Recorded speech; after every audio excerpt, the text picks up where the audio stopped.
Hello. Tonight I'm trying something a little different. I'm thinking of starting a series that I call A Deer and a Beer, where I sit out here and enjoy the evening and try to figure out what to say to you and whether or not this should be a normal sort of thing. I'm not normally a content creator. I don't really know how to do this, so I'm just kind of winging it and trying it tonight. This is very different for me. So, I guess the big question that I should start with, because I get asked this one a lot, is how did you find Furry? And for me, in going way back, man, I've been doing this for 20 years. 20 years? What have I been doing? Oh my god, 20. Okay, anyway, back in the 90s, I used to go to a lot of Sharks games, and I was at one of the games, and it was against the Coyotes. It was the Coyotes versus the Sharks, and on the ice, S.J. Sharkey starts fighting a Coyote, and at the time I know the Coyotes don't have a mascot, so I have no idea what's going on, and I go home and I try this thing, the internet, which we had just more or less discovered. AOL online discs, all those kind of things were coming in, so my fledgling understanding of the internet at the time. So I look up, I forget what we even had for a search engine back then, but I looked up as best I could to figure out, I think I had to backtrack looking for the Coyotes website, trying to look for a mascot to find Yippee Coyote.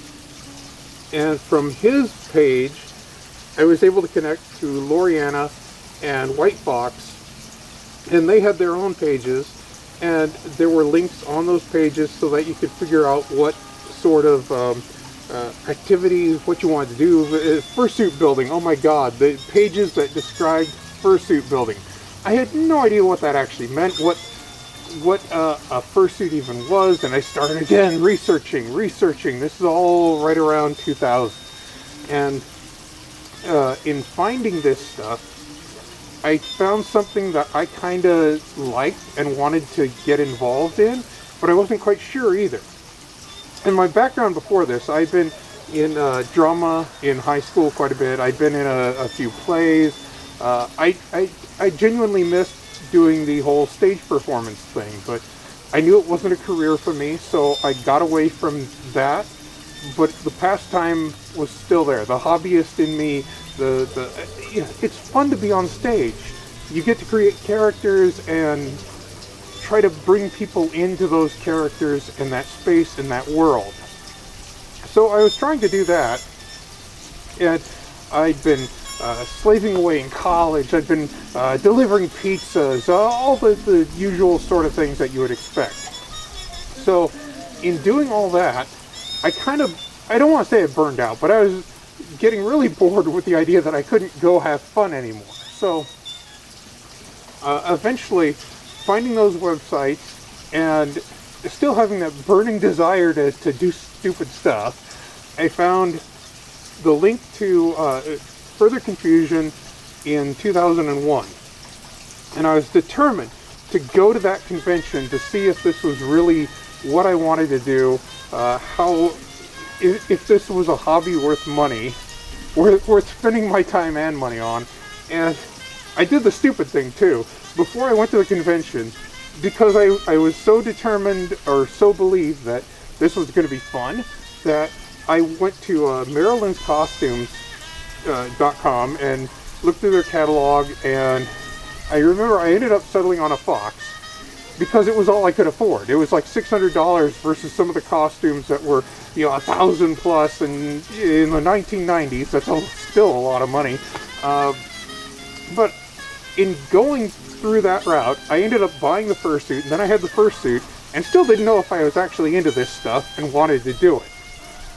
So I sat down, really thought about it, now I'm gonna do it. So I ordered it, ended up with the suit, went to the convention. I knew nobody there, had no idea what I was doing, and I remember being so nervous and so scared about getting into the suit and wandering the hotel and having no clue about what was actually going on, or who to talk to, or what to do. And the weekend was amazing. It was fun to walk around and, again, try to create a character and see the reactions and feed off that. And by the time I got done with that, I got home and realized that this was something I wanted to do. At the time, Mom, of course, had no idea that I was into furry or doing any of this stuff. I told her I was going to a comic book convention. So she's none the wiser to any of this. And I decide I'm going to go to Ampercon 2001, Fur Meet, MFM 2001, I think MFF 2001 as well. So I was going to do all those cons, the big cons for the time. And I ended up getting away with it for the most part. She never suspected, always thought it was a comic book convention thing. So when I got to the... one day we're sitting there, the whole awkwardness of it, we're sitting there eating dinner one day, and Mom just randomly looks at me and says, "What is that decapitated chipmunk in your closet?" And I thought I'd hidden the suit really well, but apparently she went into my room anyway, opened the closet, went up there and looked at the suit. So I'm dumbfounded for a response and trying to figure out how to tell her about all this. So I really had no response. At that age, I'm already, I can't remember, I was out of college by then. I had a real job. She couldn't really say anything. She could disapprove, but she couldn't do anything. So it was my decisions, my choices, my money. So she just had to live with it. I knew I found something that I really enjoyed, and it brought me into doing all kinds of things I'd never tried before. The whole trip to Anthrocon, I'd never been on a plane before. So that was it, and I'm afraid of heights, or at least used to be. And it was a big step to get on an airplane and fly to some city that I'd never been to. I'd never even been out of the state. I'd been to Reno, Nevada a few times, but otherwise I'd never left California. So to jump on a plane and fly all the way to that was in Philadelphia. To go that far was a big step for me. So that's kind of how I ended up in the middle of all this and still doing it for 20 years because I still enjoy performing. I still love doing it.